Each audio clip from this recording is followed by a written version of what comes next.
ان کے جو علوم ہیں ان کو علوم شرقیہ کہتے ہیں.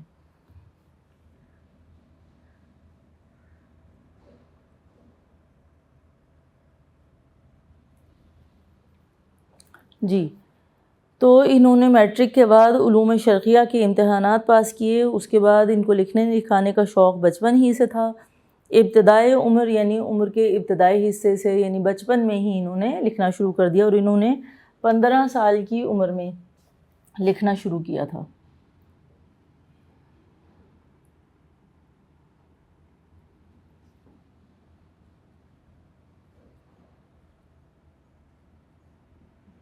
باقاعدہ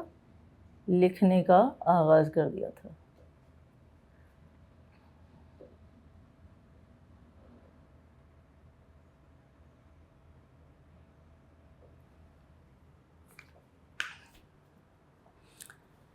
جناب،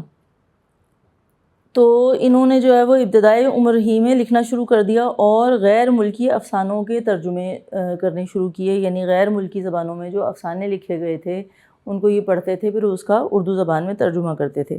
بچوں کے رسالے پھول اور خواتین کے رسالے تہذیب نسواں کے مدیر رہے. اس کو بھی انڈر لائن کر لیجیے کہ یہ مدیر کن کن رسالوں میں رہے ہیں.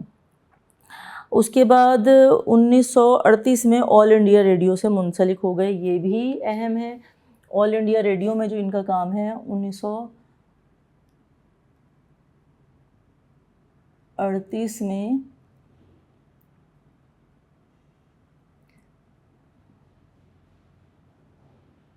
آل انڈیا ریڈیو سے منسلک ہوئے. جی، اور اس میں کافی عرصے تک کام کرتے رہے. یعنی 1938 میں انہوں نے وہاں پہ کام شروع کیا ہے اور پھر جب پاکستان بنا ہے 1947 میں، تو یہ پاکستان جب قیام عمل میں آیا یعنی پاکستان وجود میں آ گیا، بن گیا، تو غلام عباس بھی پاکستان آ گئے. یعنی ہجرت کر کے پاکستان آ گئے. کچھ عرصے کے بعد پنجاب ایڈوائزری بورڈ نے ان کی ادبی خدمات کے اعتراف کے طور پر، یعنی ان کی ادب کے حوالے سے جو خدمات تھیں ان کو تسلیم کرتے ہوئے، ان کا اعتراف کرتے ہوئے ان کو نقد انعام سے نوازا اور حکومت پاکستان نے انہیں ستارہ امتیاز کا اعزاز پیش کیا. اب ان کے حصے میں جو اعزاز آیا ہے وہ کیا ہے؟ اور ایسی چیزیں خاص طور پر ایم سی کیوز میں جو ہے وہ پوچھی جا سکتی ہیں، پوچھی جاتی ہیں. ستارہ امتیاز سے ان کو جو ہے وہ نوازا گیا ہے.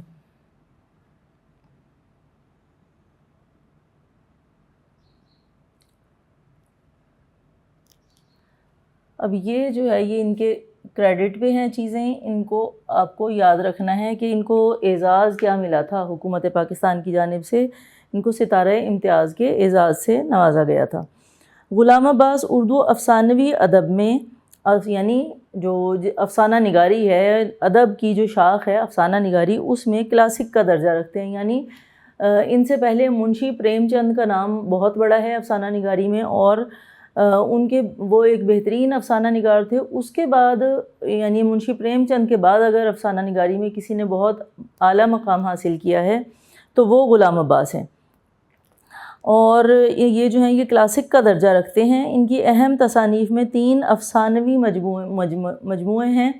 مجموعے سے مراد ہے جس میں بہت سارے افسانے جو ہیں وہ ایک جگہ پر ایک کتاب میں شائع کیے گئے اور اس کا کوئی ایک نام دے دیا. خود غلام عباس نے اپنی زندگی میں یہ افسانوں کے جو مجموعے تھے یہ شائع کرائے، اور یہ 3 مجموعے ہیں. آنندی، اس کو بھی دیکھ لیجئے، افسانے ہیں ان کے، افسانوں کے مجموعے.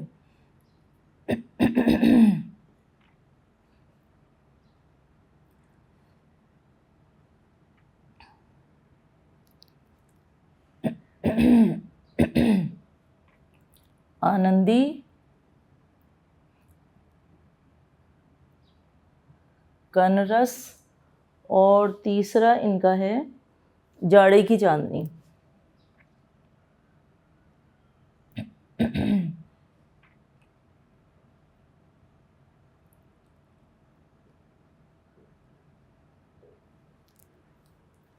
جی، اور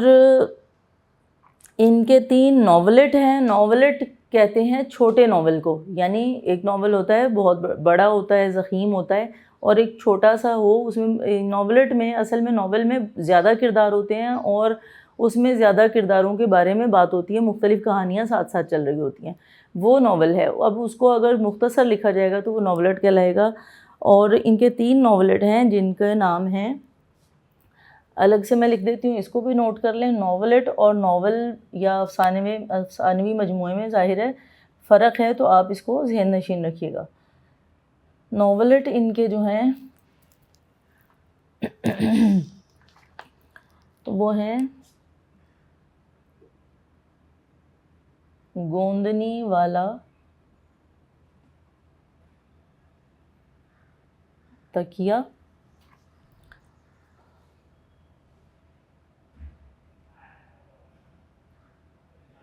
جزیرہ سخنورہ،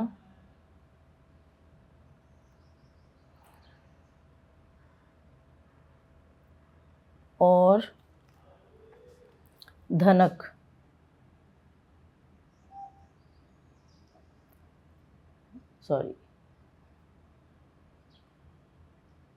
جی، تو ان کے 3 ہی افسانوی مجموعے ہیں، آنندی، کنرس اور جاڑے کی چاندنی. اور ناولٹ بھی ان کے 3 ہیں، گوندنی والا تکیہ، جزیرہ سخنورہ اور دھنک. اچھا جی، اب آتے ہیں ان کے جو ادبی حوالے سے ان کا جو کام ہے وہ کس درجے کا ہے، وہ کس پائے کا ہے، اس پر بات ہوتی ہے. علاوہ ازیں انہوں نے فیلڈ مارشل صدر ایوب خان کی کتاب فرینڈز ناٹ ماسٹرز کا اردو ترجمہ کیا. اب یہ بھی آپ کو ضرور یاد رکھنا چاہیے.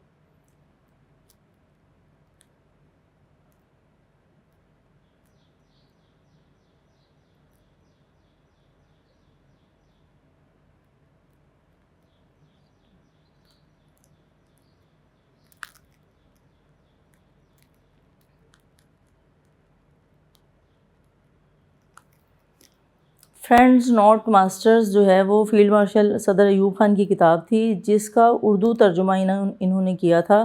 اور جس کا نام تھا جس رزق سے آتی ہو پرواز میں کوتاہی. اور یہ ایک بڑا مشہور شعر ہے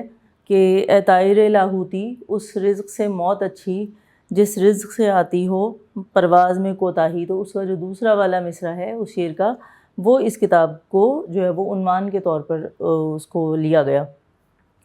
اچھا جناب، آخر میں جو ہے وہ آخری پیراگراف پڑھتے ہیں. اردو افسانہ نگاری میں غلام عباس کا مقام اہم اور منفرد ہے. یعنی ایک تو ان کا جو مقام ہے وہ اہمیت کا حامل ہے، اور دوسرے منفرد یعنی جدا گانہ حیثیت رکھتا ہے.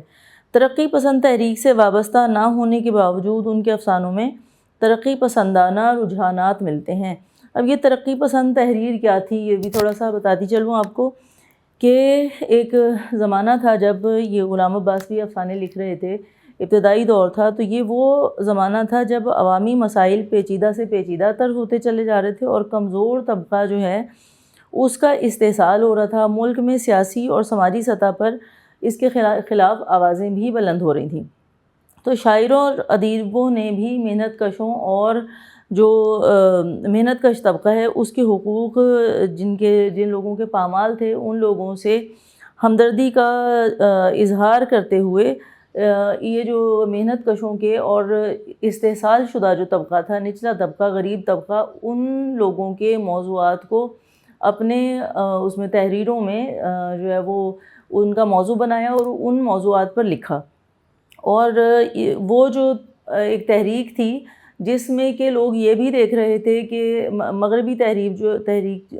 تہذیب جو ہے وہ مشرقی تہذیب پر اپنا رنگ جما رہی تھی، یہاں معاشرے پر اس کا اثر ہو رہا تھا. تو لوگ جو ہیں وہ اس بے چینی کا شکار بھی تھے کہ وہ مشرقی تہذیب کو ہی اپنائے رکھیں یا مغربی تہذیب، یا یوں کہہ لیں کہ مغربی تہذیب تو نہیں، بالکل مغربی تہذیب نہیں، بلکہ نئی آنے والی جو تہذیب ہے، نئی اور جدید تہذیب جو ہے اس کی طرف چلے جائیں۔ تو یہ جو کشمکش تھی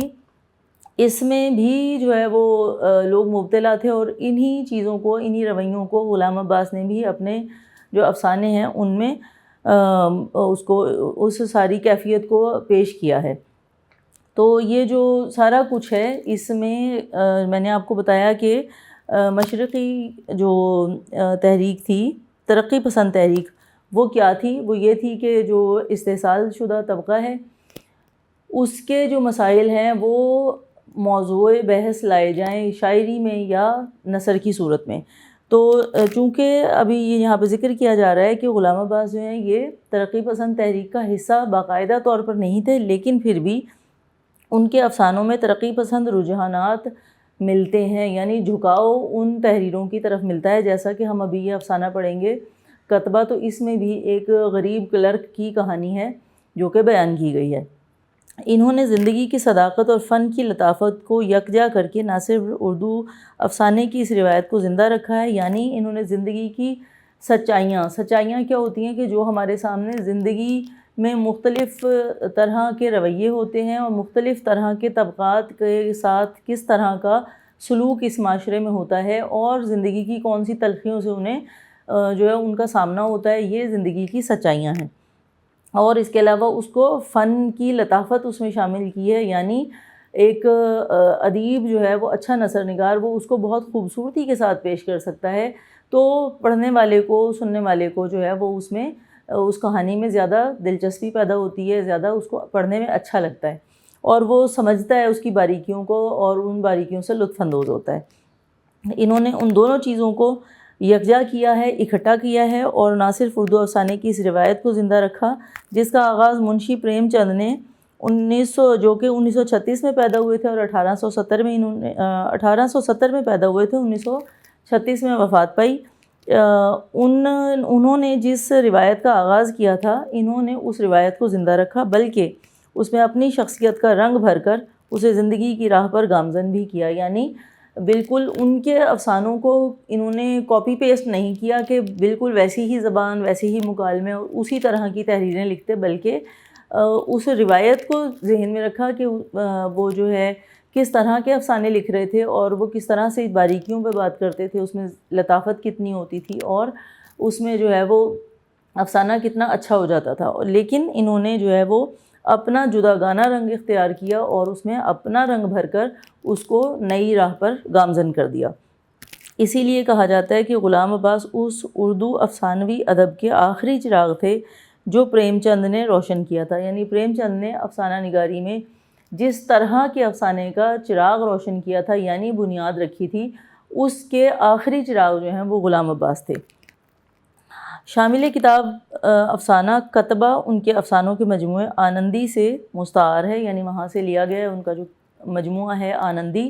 جس میں بہت سارے افسانے ہیں، اس میں ایک افسانہ ہے کتبہ، وہاں سے اس کتاب سے اس کو وہاں سے ماخوذ ہے، جو ان کے وسیع مشاہدے اور باریک بینی کی عمدہ مثال ہے، یعنی ان کا زندگی کے تجربات، دوسروں کی زندگیوں کا جو ہے وہ مشاہدہ کرنا اپنے، یعنی دوسروں کی زندگیوں میں اس کو آپ دخل دینا نہیں کہیں گے، بلکہ جب ہم معاشرے میں رہتے ہیں ہمارے سامنے بہت سارے کردار ہوتے ہیں اور ان کی زندگی ہمارے سامنے ہوتی ہے، تو کون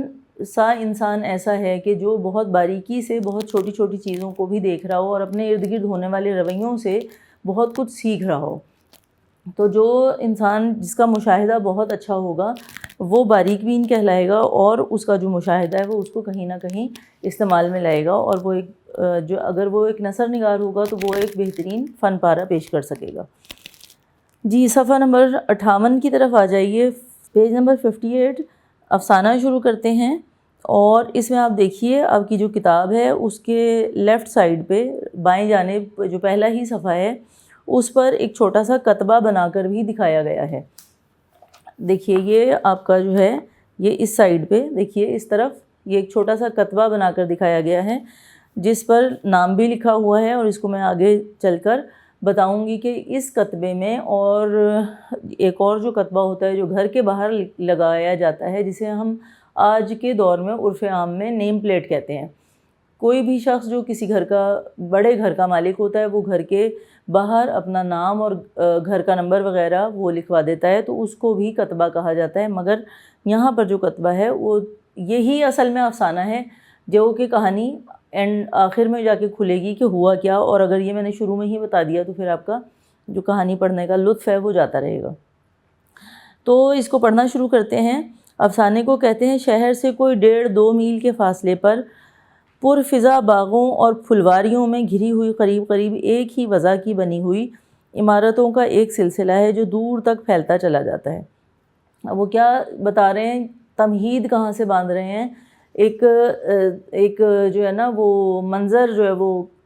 یہاں پہ منظر کشی کر رہے ہیں ایک ایسی جگہ کی جہاں پہ کہ وہ بتا رہے ہیں کہ شہر سے کوئی 1-2 میل 1-1.5 میل کے فاصلے پر، یعنی شہر سے باہر نکل کر پرفضا باغوں اور پھلواریوں میں گھری ہوئی ہے۔ وہ جو سڑک ہے اس کا ذکر ہو رہا ہے، اور اس کے قریب قریب ہی ایک ہی وضع کی بنی ہوئی عمارتوں کا ایک سلسلہ جاری ہے، یعنی تقریباً ایک ہی جیسی عمارتیں ہیں، ایک ہی وضع یعنی ایک ہی انداز کی طرز تعمیر ان کا تقریباً ایک جیسا ہے، اور وہ عمارتوں کا ایک سلسلہ ہے جو دور تک پھیلتا چلا گیا ہے۔ عمارتوں میں کئی چھوٹے بڑے دفتر ہیں، اس کا مطلب ہے کہ یہ ساری جو ہے یہ دفاتر کی جگہ ہے جہاں پہ کہ دفتروں میں کام ہوتا ہے، جن میں کم و بیش یعنی کچھ کم یا کچھ زیادہ، یعنی جتنے انہوں نے کہا ہے وہ اندازے سے کہا ہے، اور اس میں کچھ کمی یا کچھ جو ہے وہ اضافہ ہو سکتا ہے۔ تو کچھ کم و بیش 4,000 آدمی کام کرتے ہیں۔ ان کے وقت دن کے وقت اس علاقے کی چہل پہل اور گہما گہمی کمروں کی 4 دیواری ہی میں محدود رہتی ہے، کیونکہ آپ دیکھیے کہ جہاں پہ آفس ہوتے ہیں، جہاں پہ دفتر ہوتے ہیں، وہاں پہ لوگ صبح دفتری اوقات میں جو ہے وہ اپنے دفتر میں آتے ہیں، سارا دن کام کرتے ہیں، اور پھر وہ جب شام کو چلے جاتے ہیں تو دفتر جو ہیں وہ خالی ہو جاتے ہیں۔ تو ساری جو گہما گہمی جو رونق ہے دفتروں میں، وہ دفتر کے اوقات میں ہی ہوتی ہے، جیسے صبح 9 سے لے کے شام 5 بجے تک فرض کیا آفس کا ٹائم ہے، دفتر کا ٹائم ہے، تو اس ٹائم میں دفتروں میں گہما گہمی ہوگی، رونق ہوگی، لوگ ہوں گے، اور اس کے بعد وہ سب لوگ اپنے اپنے گھروں کو چلے جائیں گے، تو وہاں پہ رونق ختم ہو جائے گی۔ تو جو ہے وہ مگر صبح کو 10:30 بجے سے پہلے اور سہ پہر کو 4:30 بجے کے بعد وہ سیدھی اور چوڑی چکلی سڑک جو شہر کے بڑے دروازے سے اس علاقے تک جاتی ہے، ایک ایسے دریا کا روپ دھار لیتی ہے جو پہاڑوں پر سے آیا اور اپنے ساتھ بہت سا خس و خاشاک بحال آیا ہو۔ جیسا کہ میں نے بتایا تھا آپ کو کہ انہوں نے آغاز جو ہے افسانے کا وہ منظر کشی سے کیا ہے، اور اس میں وہ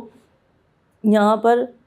کچھ دفتروں کا ذکر کر رہے ہیں اور کچھ ایک جگہ کے بارے میں بتا رہے ہیں، اور خاص طور پر اب ان سطور میں وہ ایک سڑک کی بات کر رہے ہیں کہ جو وہ کہہ رہے ہیں کہ صبح 10:30 بجے سے پہلے جہاں دفتروں میں جو ہے وہ صبح کو 10:30 بجے سے پہلے، اور سڑک کی بات کر رہے ہیں کہ جو سڑک ہے اس میں صبح 10:30 بجے سے پہلے یعنی جو آفس ٹائم ہے اس سے پہلے لوگ ظاہر ہے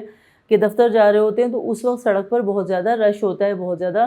لوگ آپ کو گاڑیوں میں، یا آج بھی اگر آپ دیکھیں تو ٹریفک زیادہ ہو جاتا ہے دفتر پہنچنے کا جو وقت ہے اس وقت سے پہلے یا تھوڑا سا بعد تک، کہ کچھ لوگ اگر لیٹ ہو گئے ہیں تو وہ کچھ بعد میں چلے جائیں گے۔ تو 10:30 بجے سے پہلے تمام لوگ اپنے دفتروں کو جا چکے ہوتے ہیں، اور اس کے بعد 4:30 بجے کے بعد سہ پہر، تیسرا پہر کو کہتے ہیں، جو ہمارا دن ہے جو 24 گھنٹے ہیں ان کو 8 پہروں میں تقسیم کیا جاتا ہے۔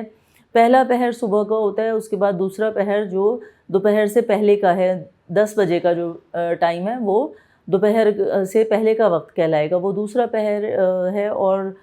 12 بجے کا جو 10 بجے سے یہ شروع ہوگا، یہ 12 بجے تک جو ہے یہ 2 پہر ہے، اور 2 پہر جو ہے یہ چلتی ہے تقریباً 3 بجے تک۔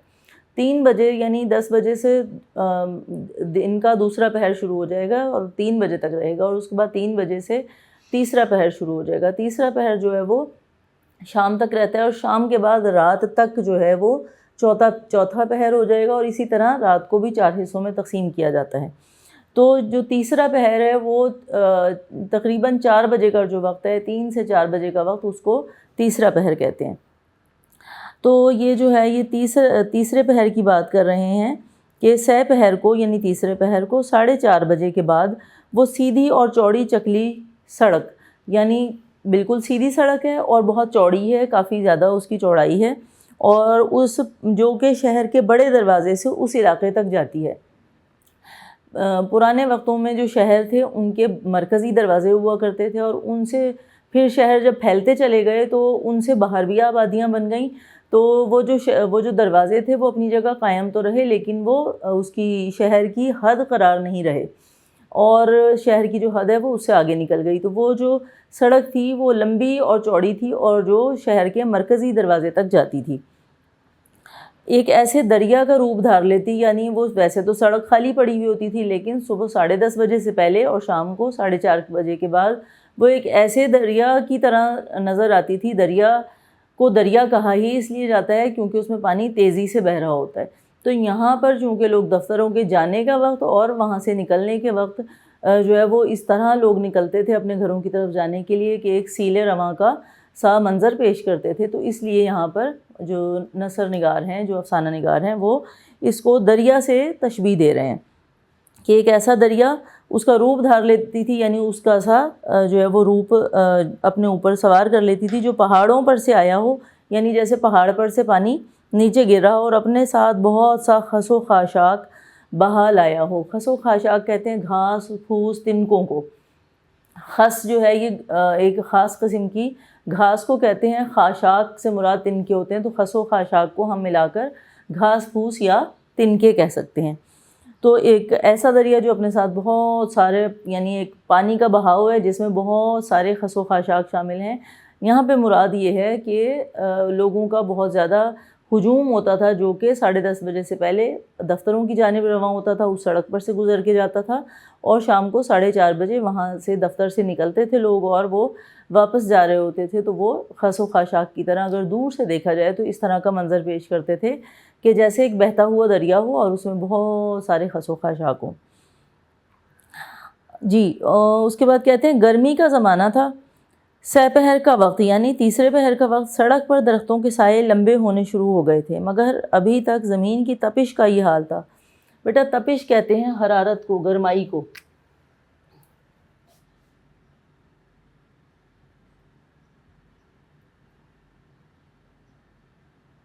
یا گرماہٹ یا گرمائی دونوں کہہ سکتے ہیں۔ تو ابھی تک زمین جو ہے وہ اس طرح تپ رہی تھی کہ جوتوں کے اندر تلوے جھلسے جاتے تھے، یعنی جوتا جب انسان نے پہنا ہوتا ہے تو وہ ہم پہنتے ہی اس لیے ہیں کہ وہ ہمیں کنکر پتھر سے، مٹی سے محفوظ رکھے، اور دوسرے ہمیں موسم کی سختی سے بچائے، ہمیں سردی گرمی سے جوتا جو ہے وہ بچاتا ہے۔ لیکن یہاں کیا بتایا جا رہا ہے کہ گرمی اتنی زیادہ تھی، زمین اتنی زیادہ گرم تھی کہ جوتوں کے اندر جو پاؤں کے تلوے ہیں وہ جھلسے جا رہے تھے، یعنی بہت زیادہ گرمی محسوس ہو رہی تھی اور جل رہے تھے، ایسے لگ رہا تھا جیسے جل رہے ہوں۔ جھلسنے کا مطلب بھی یہی ہوتا ہے، جب کوئی چیز آگ پر تھوڑا سا اس کو آگ کی ایک لپٹ لگتی ہے تو وہ ایک اس کی جو گرمائی ہے اس کی وجہ سے ہلکی سی جل جاتی ہے، تو تپش بہت زیادہ محسوس ہوتی ہے، اور اس کو جھلسنا کہتے ہیں، آگ سے جل جانا یا اس کا ایک لپٹ لگ جانا، تو اس کو جھلسنا کہتے ہیں، یعنی اس کا مطلب جل جانا ہی ہوتا ہے۔ تو پاؤں کا نچلا حصہ جو ہے، پاؤں کی جو نچلی سطح ہے اس کو تلوا کہا جاتا ہے۔ جوتوں کے اندر تلوے جھلسے جاتے تھے۔ ابھی ابھی ایک چھڑکاؤ گاڑی گزری تھی۔ چھڑکاؤ گاڑی یعنی پانی چھڑکنے والی گاڑی۔ ایک پانی چھڑکنے والی گاڑی جو ہے وہ گزری تھی۔ سڑک پر جہاں جہاں پانی پڑا تھا بخارات اٹھ رہے تھے، یعنی آپ نے دیکھا ہوگا بہت گرمی میں اگر آپ گرم جگہ پر پانی پھینکتے ہیں تو کیا ہوتا ہے، پانی جو ہے وہ بخارات کی شکل اختیار کر لیتا ہے اور ہوا میں بخارات اٹھنا شروع ہو جاتے ہیں، جس کو آپ لوگ ایویپوریشن بھی کہتے ہیں، ہم لوگ اس کو انگلش میں ایویپوریشن کہتے ہیں۔ تو بہت زیادہ اگر زمین گرم ہوتی ہے تو فوراً ہی وہ جو پانی ہے وہ بخارات بن کر ہوا میں بلند ہو جاتا ہے۔ اور یہاں پہ یہ ایک بہت اچھی جو سینری ہے، ایک منظر ہے، وہ جو ہے وہ کریٹ کر رہے ہیں، اور یا اس کو کہیں کہ آپ ایک اچھی منظر کشی کر رہے ہیں۔ اور جناب شریف حسین کلرک درجہ دوئم، یہ درجہ دوئم کا کلرک ہے، اس کو انڈر لائن کر لیجئے، نام ہے شریف حسین، اور اس کو بھولنا نہیں ہے، اس کو یاد رکھنا ہے کہ اس میں جو مرکزی کردار ہے اس کا نام شریف حسین ہے، اور وہ ایک کلرک ہے اور درجہ دوئم کا کلرک ہے۔ معمول سے کچھ سویرے، یعنی اپنے معمول سے روزمرہ کی جو اس کا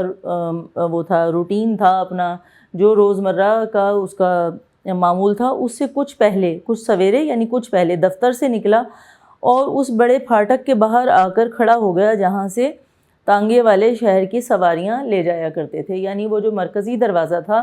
وہاں پر تانگے والے کھڑے ہوتے تھے، اور جو لوگ دفتروں سے نکلتے تھے وہ وہاں مرکزی دروازے تک پیدل چل کے آتے تھے، اور پھر وہ ان تانگوں میں بیٹھ کے اور اپنی اپنی منزل کی طرف روانہ ہو جاتے تھے۔ تو تانگے والے وہاں اس مرکزی دروازے کے پاس کھڑے ہوا کرتے تھے۔ گھر لوٹتے ہوئے آدھے راستے تک تانگے میں سوار ہو کر جانا ایک ایسا لطف تھا جو اسے مہینے کے شروع کے صرف 4-5 روز ہی ملا کرتا تھا۔ اب یہاں سے جو کہانی ہے اس میں آہستہ آہستہ جو کردار ہے اس کی وضاحت ہوتی چلی جائے گی، اور آپ کو یہاں بتایا گیا ہے کہ شریف حسین جو ہے وہ ایک کلرک ہے، اور کلرک ظاہر ہے ایک معمولی سی ایک کہنا چاہیے معمولی سا عہدہ ہوتا ہے جس کی بہت زیادہ تنخواہ نہیں ہوتی، تو ظاہر ہے یہ ایک غریب انسان کی کہانی ہے، اور یہ درجہ دوئم کا کلرک ہے۔ یعنی کلرکس میں بھی بہت سارے درجے ہوتے ہیں، جو سینئر ہوتے ہیں وہ درجہ اول میں ہوتے ہیں، اور جو جونیئر ہوتے ہیں یا جن کی ترقی نہیں ہو پاتی وہ درجہ دوئم میں رہتے ہیں، اور پھر درجہ سوئم بھی اس میں ہوتا ہے۔ تو یہ درجہ دوئم کا کلرک ہے۔ تو وہ بتا رہے ہیں کہ اسے جو تانگے میں بیٹھ کے گھر جانا یہ ایک ایسا پرلطف لمحہ ہوتا تھا اس کے لیے، یعنی جس کو وہ بہت، جس سے لطف اندوز ہوتا تھا، مزہ لیتا تھا جس کا، کہ اور یہ اسے صرف میسر ہوتا تھا مہینے کے 4-5 پہلے روز میں، اور آج کا دن بھی انہی مبارک یعنی نیک دنوں میں سے ایک تھا۔ یعنی آج کا جو دن تھا وہ بھی انہی نیک اور اچھے دنوں میں سے ایک تھا کہ جس میں شریف حسین جو ہے وہ تانگے میں بیٹھ کر گھر جا سکتا تھا۔ آج خلاف معمول تنخواہ کے 8 روز بعد ہی اس کی جیب میں 5 روپے کا نوٹ اور کچھ آنے پیسے پڑے تھے۔ اچھا، یہ بہت پرانے زمانے کی بات ہے، کوئی اب سے آپ لگا لیں کہ کوئی 60 سال پہلے یہ افسانہ لکھا گیا ہوگا، تو اس زمانے میں روپے کی کچھ جو ہے وہ اہمیت ہوا کرتی تھی، اس کی جسے ہم کہتے ہیں ویلیو روپے کی، وہ اتنی نہیں گری تھی جتنی کہ آج کل گری ہوئی ہے۔ تو اس زمانے میں جو ہے یہ اس زمانے کی بات ہو رہی ہے کہ اس کی جیب میں 5 روپے اور کچھ سکے، کچھ آنے جو ہیں وہ پڑے ہوئے تھے۔ اس زمانے میں جب پاکستان بنا ہے اور اس کے بعد کے دور میں جو تنخواہ ہوتی تھی وہ کچھ روپے ہی ہوا کرتی تھی۔ تنخواہیں جو ہیں وہ اس طرح ہزاروں میں یا لاکھوں میں نہیں ہوا کرتی تھیں، تنخواہیں سینکڑوں میں ہی ہوا کرتی تھیں۔ اور کیونکہ روپیہ جو ہے وہ اس طرح گراوٹ کا شکار نہیں تھا، اس لیے اس زمانے میں ان پیسوں کی بھی قدر ہوا کرتی تھی۔ اور وہ جو اس کی جیب میں ابھی تک 5 روپے کا نوٹ اور کچھ آنے پیسے موجود ہیں، ان کی وجہ یہ بتائی جا رہی ہے کہ اس کی بیوی مہینے کے شروع ہی میں بچوں کو لے کر میکے چلی گئی تھی اور گھر میں وہ اکیلا رہ گیا تھا۔ اچھا، یہاں ایک بات بڑی قابل غور ہے کہ مہینے کے شروع میں اس کی جیب میں 4-5 روپے ہیں، اس کا مطلب یہ ہے کہ تنخواہ اس کو مل چکی ہے، اور کوئی ابھی شروع کے دن ہیں، اس کی بیوی اور بچے میکے گئے ہوئے ہیں، اس کے باوجود اس کی جیب میں صرف چند روپے اور کچھ آنے ہیں۔ اس کا مطلب یہ ہے کہ اس کی تنخواہ بہت کم ہے، اور جن لوگوں کی تنخواہ بہت کم ہوتی ہے ان کے ساتھ اکثر ایسا ہوتا ہے کہ وہ چونکہ مہینے کے کہہ لیں کہ درمیان میں جا کے یا آخر تک پہنچنے کے لیے ان کے پاس رقم نہیں رہتی، ان کی تنخواہ ختم ہو جاتی ہے، ضروریات زندگی پوری نہیں کر پاتے، تو کیا ہوتا ہے کہ وہ پھر اپنے دوست احباب سے کچھ رقم ادھار لے لیتے ہیں، اور پھر کیا ہوتا ہے کہ جیسے ہی پہلی تاریخ آتی ہے وہ تنخواہ ان کو جو ہے اگلے مہینے کی ملتی ہے، تو سب سے پہلے کیا ہوتا ہے وہ ادھار اتارتے ہیں، تاکہ ظاہر ہے ایک اپنی عزت نفس کو بھی مجروح ہونے سے بچائیں، اور جن لوگوں سے پیسہ لیا ان کو وقت پر واپس کر دیں، اور اپنا اعتبار جو ہے اس کو بھی قائم رکھ سکیں۔ اس لیے جب وہ پیسے واپس کرتے ہیں تو ان کے پاس پھر مہینے کے شروع ہی میں جیب میں پیسے بہت کم رہ جاتے ہیں۔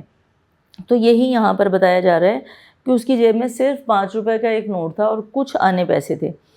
اور اس کی بھی وجہ یہ تھی کہ اس کی بیوی اور بچے مہینے کے شروع ہی میں میکے چلے گئے تھے، جیسے ملنے کے لیے چلے جاتے ہیں، ننیال میں بچے رہنے کے لیے جاتے ہیں، تو اس طرح وہ رہنے کے لیے گئے تھے۔ اور گھر میں وہ اکیلا رہ رہا تھا۔ دن میں دفتر کے حلوائی سے 2-4 پوریاں لے کر کھا لی تھیں، جسے ہم حلوہ پوری کہتے ہیں، وہ اس کا یہاں پر ذکر ہو رہا ہے کہ اس نے، کیونکہ گھر میں تو ظاہر ہے بیوی بچے نہیں تھے تو کھانا نہیں پک رہا تھا، تو بازار سے ہی کھانا تھا، تو اس کے دفتر میں کوئی پوریوں والا آتا ہوگا پوریاں بیچتا ہوا، کیونکہ ظاہر ہے سارا دن جن کو دفتر میں رہنا ہے ان کو کھانا بھی چاہیے، تو جو ہے وہ پوریوں والے سے اس نے 2-4 پوریاں لے کے کھا لی تھیں اور اوپر سے پانی پی کر پیٹ بھر لیا تھا۔ یعنی ڈھیر سارا پانی اگر ہم پی لیتے ہیں تو پوری، آپ کو ویسے بھی پتہ ہے یہ ثقیل ہوتی ہے اور یہ جلدی ہضم نہیں ہوتی، تو اس نے 3-4 پوریاں کھا لی تھیں اور اوپر سے پانی پی لیا تھا تاکہ زیادہ دیر تک چل سکے اور اس کو رات کا کھانا نہ کھانا پڑے یا پھر رات کے کھانے تک وہ آسانی سے گزار سکے۔ رات کو شہر کے کسی سستے سے ہوٹل میں جانے کی ٹھہرائی تھی۔ جی، یعنی اس نے یہ ارادہ کیا تھا کہ شام کو رات کا جب کھانا کھانا ہوگا، اسے بھوک لگے گی تو وہ شہر کا کوئی سستا سا ہوٹل دیکھے گا اور وہاں جا کر جو ہے وہ کھانا کھا لے گا۔ تاکہ سستے سے ہوٹل میں کیوں جانے کا اس نے ارادہ کیا؟ اس لیے کہ اس کے پیسے کم خرچ ہوں۔ بس بے فکری ہی بے فکری تھی۔ گھر میں کچھ ایسا اثاثہ نہیں تھا جس کی رکھوالی کرنی پڑتی۔ اثاثہ کہتے ہیں مال اسباب کو۔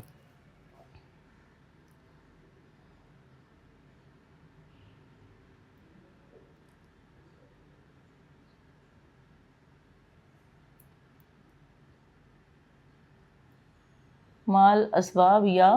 ساز و سامان بھی آپ کہہ سکتے ہیں۔